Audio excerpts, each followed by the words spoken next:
The first time I saw Amaka's eyes turn black, like wet charcoal, I knew something was wrong, but it was already too late. Two of my closest friends were gone, and I was standing in front of a billionaire who smelled of blood and burning herbs. I need to tell this story before it swallows me, because maybe if I don't, she'll come for me next. School days. Amaka was that girl everybody liked in school. Pretty face, quiet voice, polite to teachers. In class, she acted like a saint. She never argued, never made noise, carried her books neatly. If you only saw her in school, you'd swear she was a pastor's daughter. But outside, Amaka was different. She lived fast. She liked older men. She liked money. She liked things most of us only saw on TV. She could vanish for 2 days and return with new shoes, new hair, perfume that smelled expensive. It was like she had two lives. One for school, one for the night. Her first call. The first time she mentioned him, I should have walked away. There's this man, she whispered one afternoon. Very rich. He likes young girls like us. Just come. Nothing bad will happen. He gives money freely. I laughed. I thought it was a joke. But then, I saw two of our classmates, Ngozi and Ifeoma. Girls who could barely afford lunch last week. Now carrying new iPhones. Wearing fine clothes. Eating like queens. When I asked how, they looked at each other and giggled. It's Amaka's connect, Ifeoma finally said. The man is kind. He just likes to see young girls happy. I didn't believe them. But envy started eating me. I wanted to belong. The night ride. So when Amaka asked again, I said yes. We met at the junction at 9 p.m.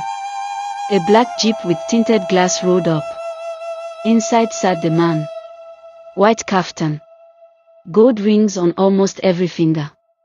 His face calm. His eyes heavy. He didn't smile.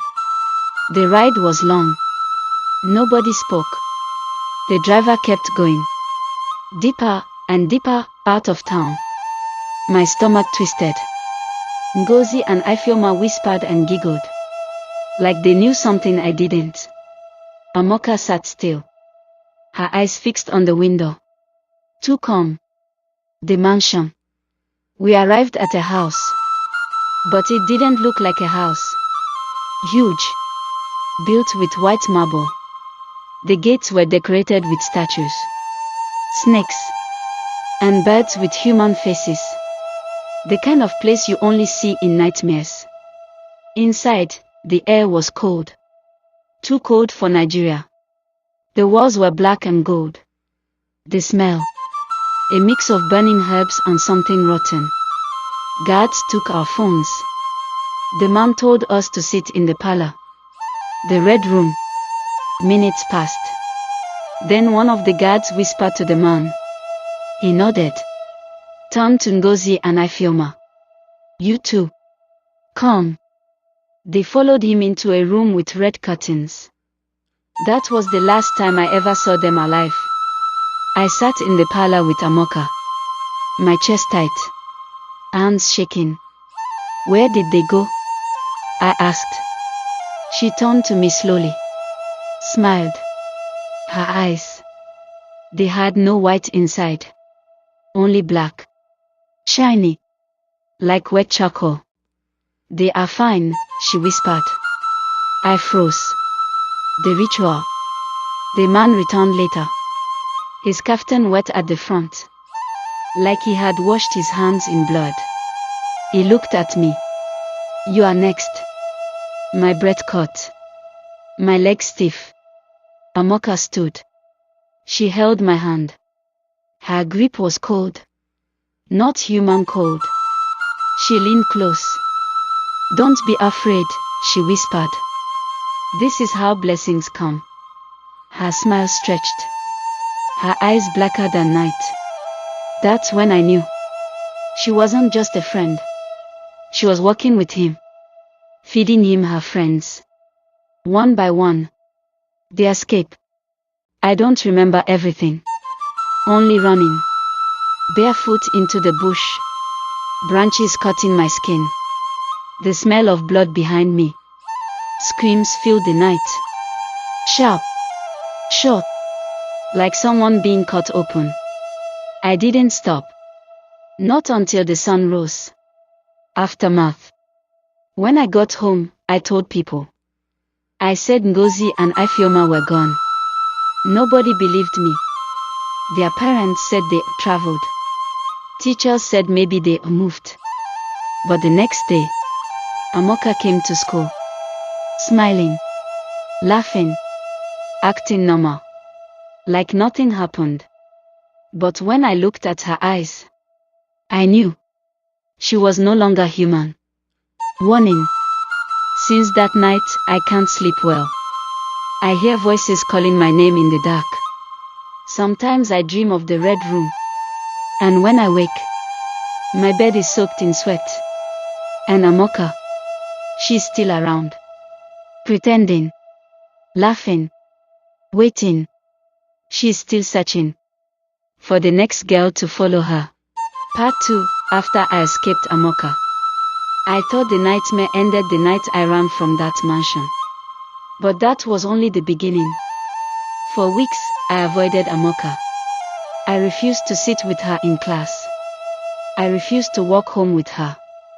But somehow, she was always near. One afternoon, I saw her by the school gate, laughing with a junior student. Her hand on the girl's shoulder. Her eyes shining too dark. The girl vanished the next week. Her parents said she went to live with relatives. But I knew. I knew the truth. The dreams. That was when the dreams started. At night, I would see Ngozi and Ifeoma. Their faces pale. Their lips moving, but no sound came out. Sometimes they stood at the foot of my bed. Sometimes they crouched by the window, staring in. One night, Ngozi's voice finally came. It was a whisper, sharp as broken glass. Why did you leave us?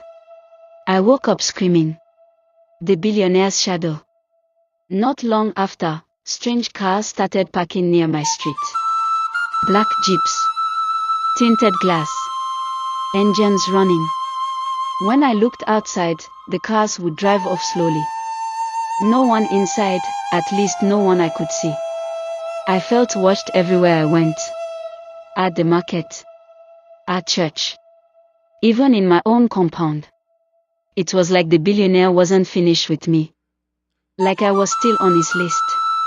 Amaka's warning. Then one day, Amaka cornered me after school. Her face was calm. Her smile sweet.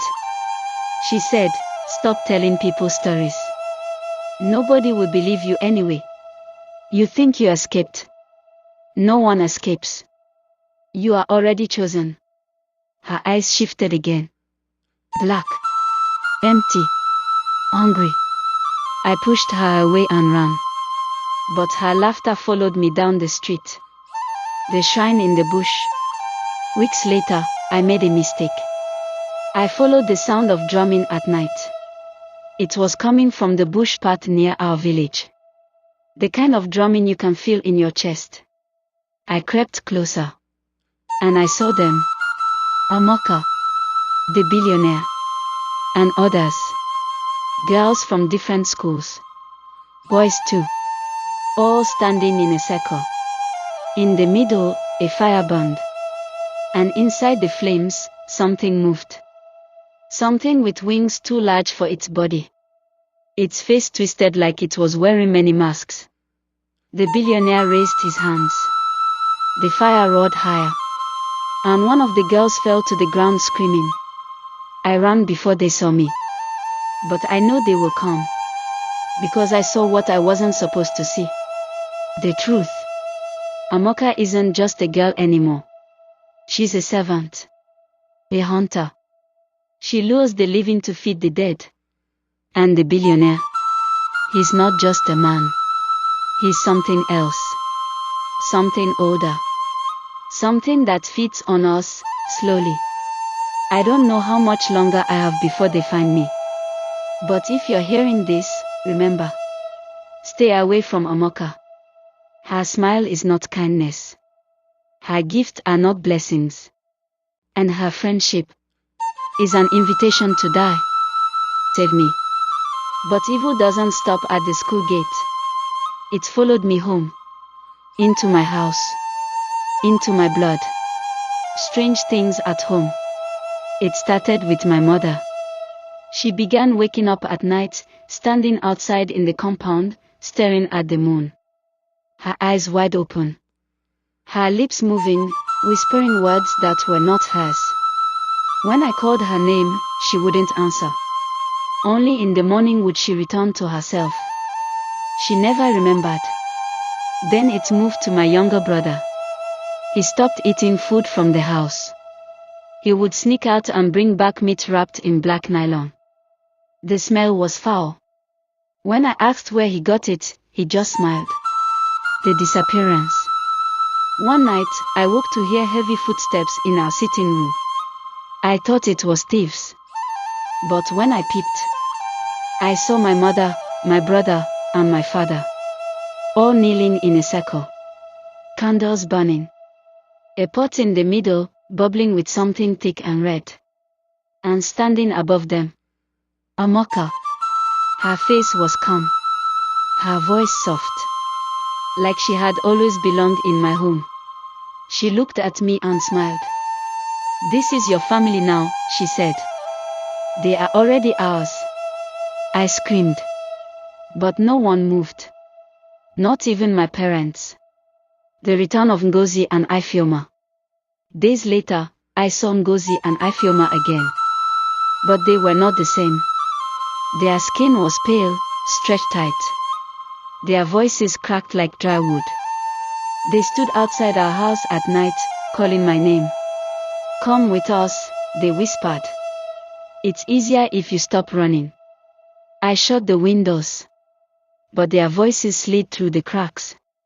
I stuffed my ears with cloth. Still, I heard them. The final confrontation. The last time I saw Amaka, it was in the mirror. I was brushing my teeth. When I looked up, she was behind me. Not in the room. Only in the mirror. Her eyes were black holes. Her smile stretched too wide. "You cannot escape blood," she whispered. "Your family is already paying. Soon, it will be you." I smashed the mirror. But the sound of our laughter filled the room.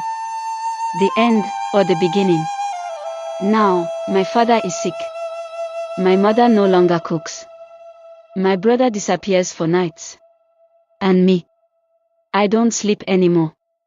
Because every time I close my eyes, I see the red room. The billionaire waiting. Amaka smiling. And my friends standing behind me. Pale, silent, dead. I don't know how much longer I can resist. But I know one thing. This is not just about Amaka anymore. It's bigger. Older. Hungrier. And once it touches your family, there is no escape. So if you hear this, pray it never comes to your home. Because when it does, the only thing left will be silence.